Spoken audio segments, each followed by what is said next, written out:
Hello. I wanted to talk about the recent discoveries in the pyramid. In the news in November of last year, there was a discovery of a hidden chamber in the pyramid. And they used muon scanning. There appears to be a big void above the Grand Gallery in the Great Pyramid. So there are three main pyramids on the Giza Plateau, at least three.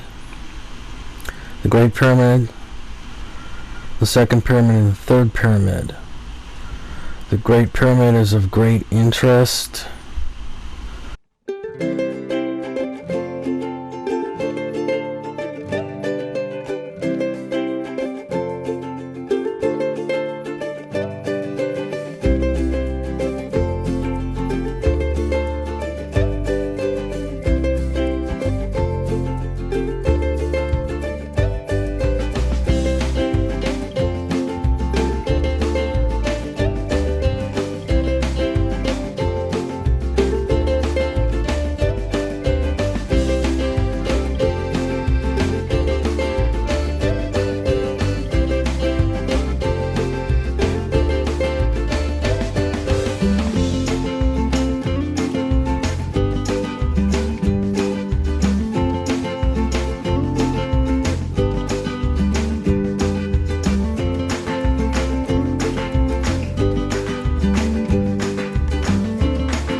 So recently there were scans using infrared of a side block that had a different temperature towards the base of the Great Pyramid.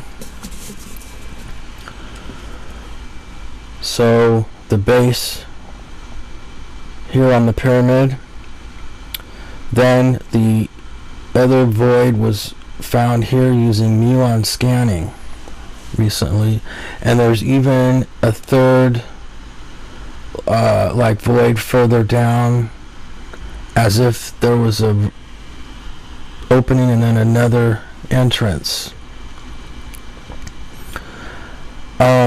So there's been this type of scanning before, and what they found was a spiral ramp going around the inside of the pyramid, so that blocks can be taken probably from a causeway that was filled with water, and as they were building it, the blocks were laid in the pyramid. So the second and third pyramids can be compared to the Great Pyramid. The third pyramid is thought to be at the 26th century BC when it was thought to be built, although there were two sarcophagus found in the third pyramid, one with wood. They stuck a wood sarcophagus in the third pyramid. There was a stone box with a mummy inside. It got lost at sea, and they were thought to be vastly different in ages on the third pyramid. So 26th century BC for the third pyramid. So how does that, that's not even getting into the second pyramid, which is connected to the Sphinx.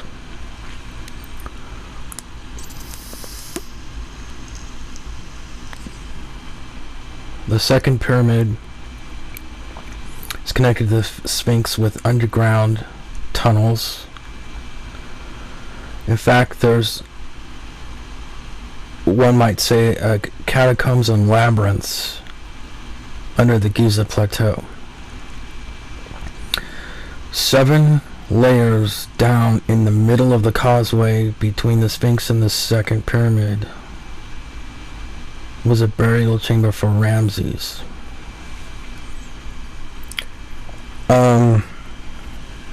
So the second and third pyramid are very, very old.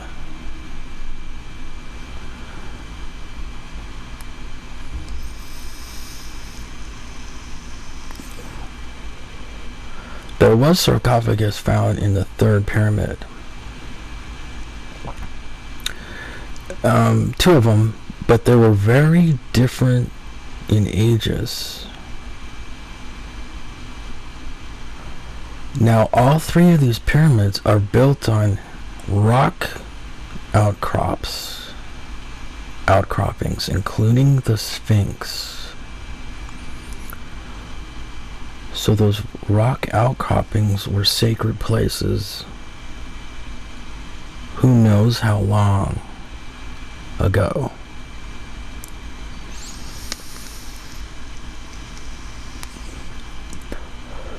So the Great Pyramid. So the base of the Giza Plateau was prepared to put around the outcroppings. The blocks were placed. So most people don't realize is that one of the early pharaohs actually ordered the destruction of the pyramids. And it took all of their armies and workers, and after 8 months they stopped. They couldn't do it. They would take a block off and it would fall off and get buried deep into the sand, and they couldn't retrieve the blocks in the sand. They couldn't even destroy the pyramids.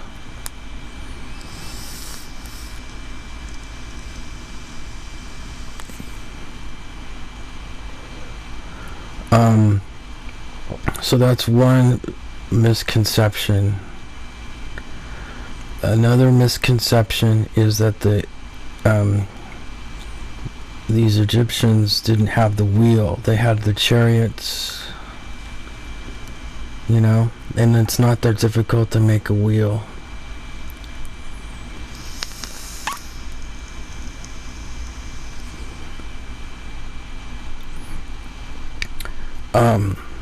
There's evidence that some of the blocks on the Giza Plateau are recycled from great antiquity, and that's almost a cliche. Time immemorial, great antiquity. You hear that every time someone brings up the pyramids, right? But it is true.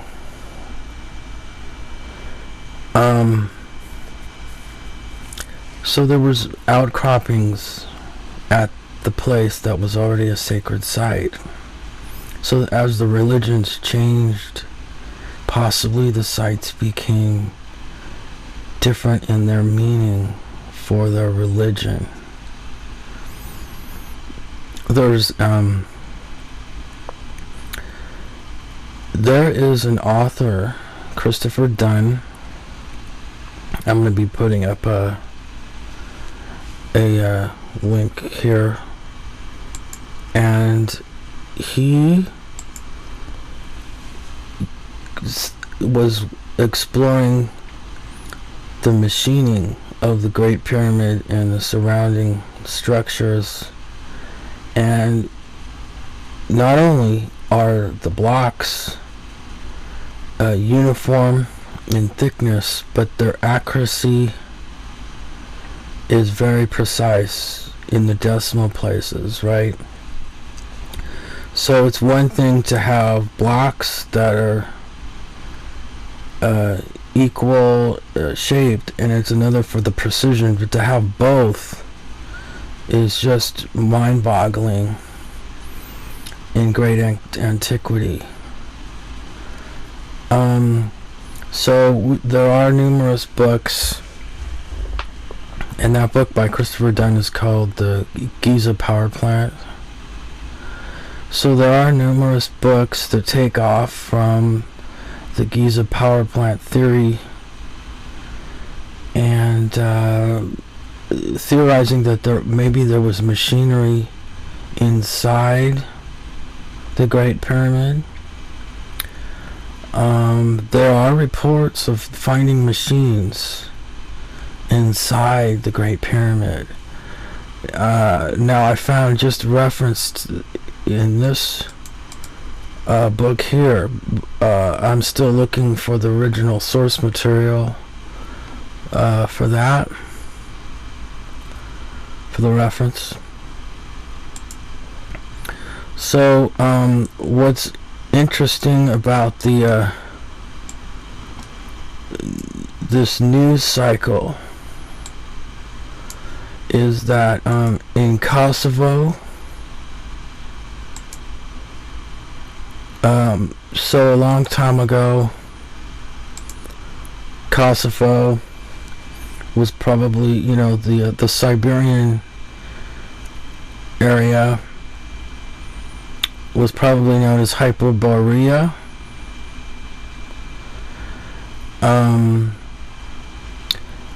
Supposedly Apollo would travel to the Oracle of Delphi, collect his tributes, and go back up to Hyperborea. So when Apollo, one of the Titans or the Olympians, also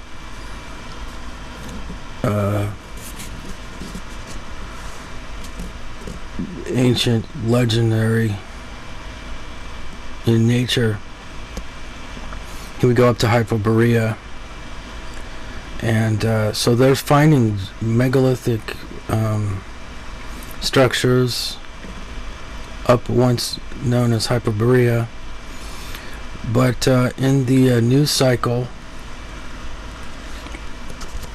there's some 20,000-year-old blocks in a structure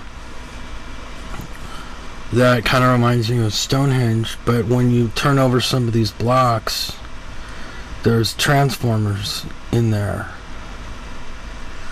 So a lot of people are saying, oh, they must have fashioned the stone around these transformers, and it is part of their function. And no, it's these machines are fossilizing and turning to stone. They're so old.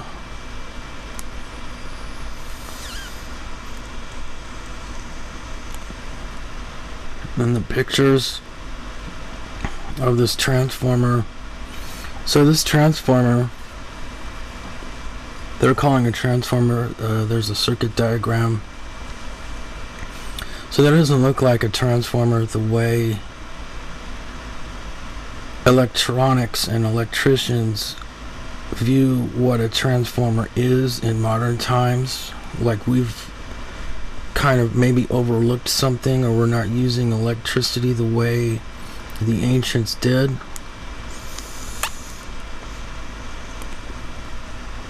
First of all, finding a coil that's embedded in stone like this, it's an out-of-place artifact. Mind-boggling. It's 20,000-year-old. What can only be described as a transformer to our modern eyes. I've looked at this. I have an idea of what it is. I'm not going to say what I think it is.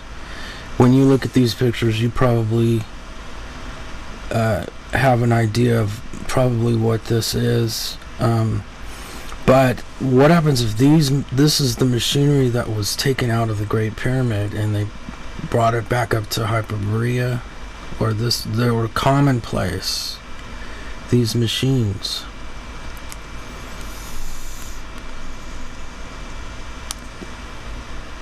This is your machinery for the global ancient power grid that people are talking about. Geez, everything is on a line. In other words, the Great Pyramid in the center of all landmass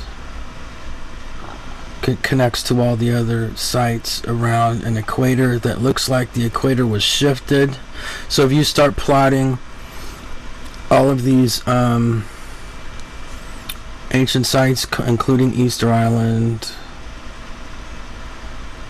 all these sites, they're in straight lines to another, but like so during an ice age, probably the equator was the only place that didn't have ice, so that's the only place they could live. So this transformer from Kosovo is part of that ancient power grid. It's not just the pyramid is sitting there. It's full of machinery.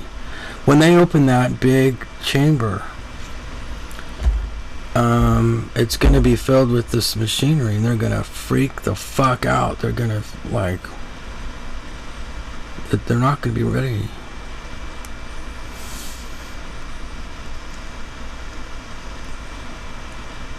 For what's inside. You know, ancient transformers. So when you go and you're a General Electric employee and you go make a transformer, it has to be a certain specification. When you use that transformer, it's for already a specification. You plug it in, right? It's for the diameter of wire, the number of turns, the coil. It's all mathematically known what the transformer does, how much it operates, how long it'll last, what it's for, all this stuff, right? You look at this transformer from Kosovo that's 20,000 years old. It's not recognizable as anything we would use today.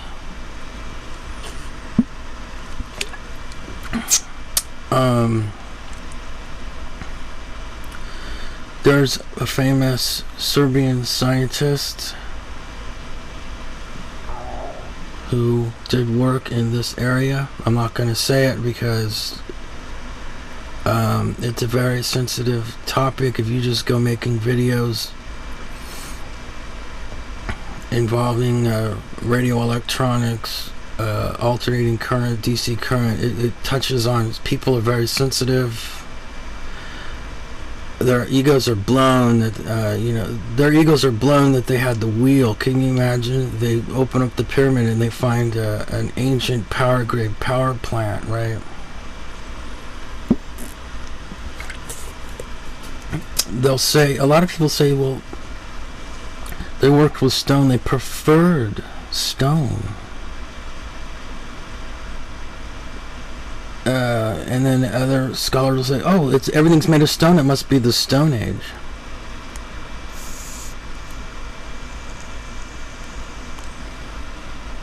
You have a giant transformer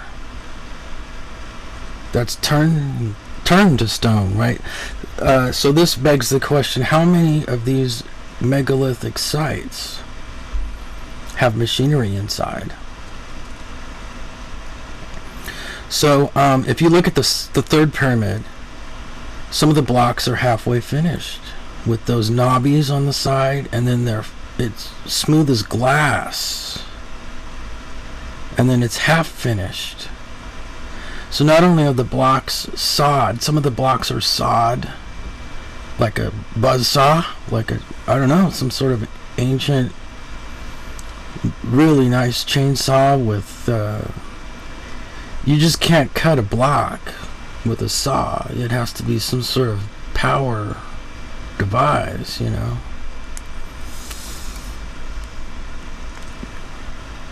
So they could have been using The water right there. There's enough water. Fluidics. If you just have a fluidic scientist there, he goes apeshit looking at the possibilities of the labyrinth tunnels there. Some of them are fluidic chambers, mathematical, fluidic, mechanistic, electromagnetic type of chambers with a Pelton wheel. So they have a Pelton wheel in the Petrie Museum. That's a Pelton wheel. So there's a 20,000-year-old transformer found in Kosovo. It's probably like what they had in there in the pyramid, full of machinery of some kind, right? Not only ancient power grids, the locations of the three pyramids. The third pyramid corresponds to the moon, the second pyramid corresponds to Mars, and the Great Pyramid corresponds to the Earth.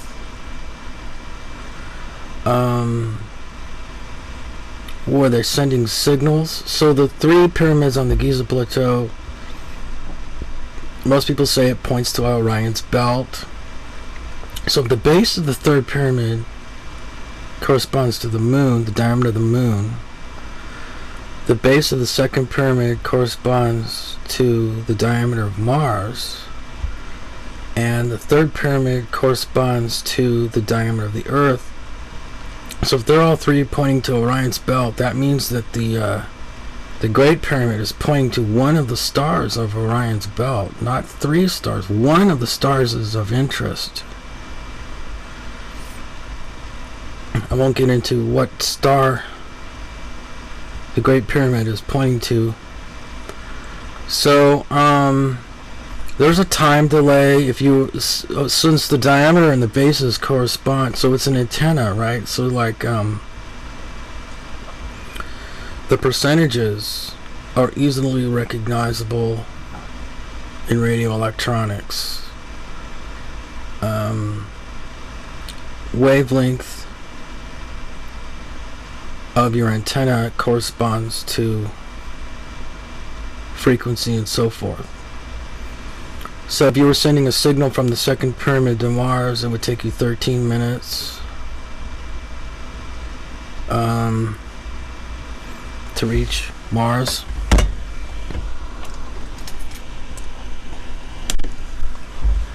Let me see here. I have some notes.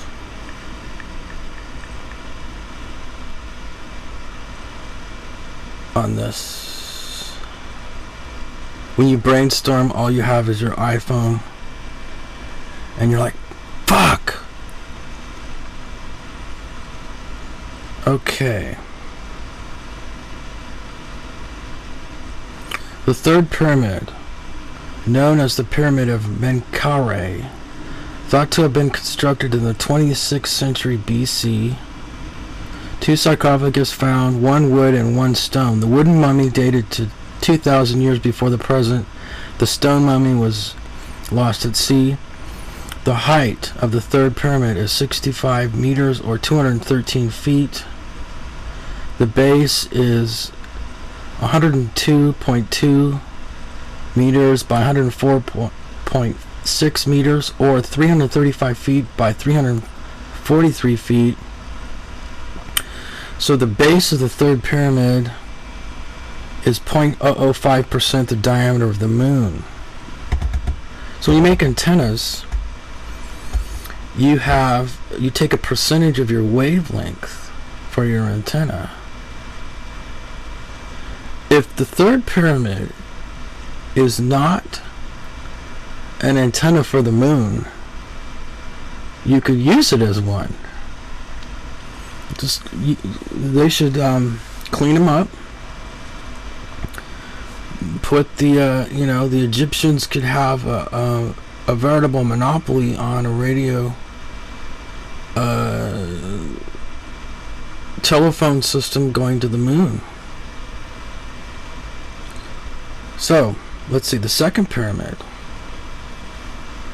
The second pyramid of Giza, known as the Pyramid of Khafre. Linked to the Sphinx, the height is 448 feet. The base length is 706 feet. This is 0.003% the diameter of Mars. So you should humble yourself right away when you hear this. These pyramids are corresponding to radio transceiver antenna. So that's one hell of a coincidence. Same thing, if the Egyptian authority set up their duplex communication system with Mars, they could put their equipment inside the second pyramid, and it would be a duplex transceiver to Mars. The Great Pyramid, the base, is 756 feet. This is 0.0018% of the Earth's diameter. So again, there's no coincidence like that. I mean, not only the great wonders of the world, they happen to correspond to radio electronics. So the radio delay from Earth to Moon is 2.4 to 2.7 seconds, because the Moon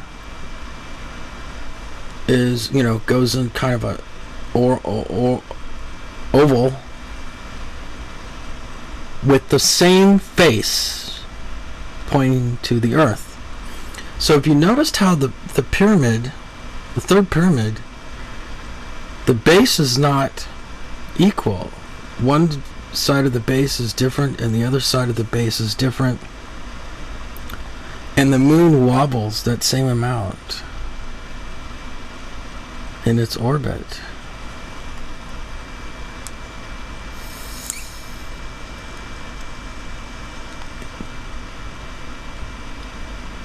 It's impossible that these figures line up like that. The planet Mars, the radius is 2,106 miles, an orbit of 687 days. The distance to Earth is 33.9 million miles. The radio delay is approximately 13 minutes to Earth. How much has 13 come up in any kind of literature?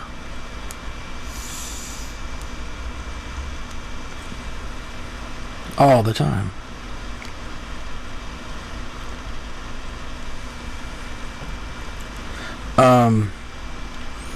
That's the radio tower theory of the pyramids.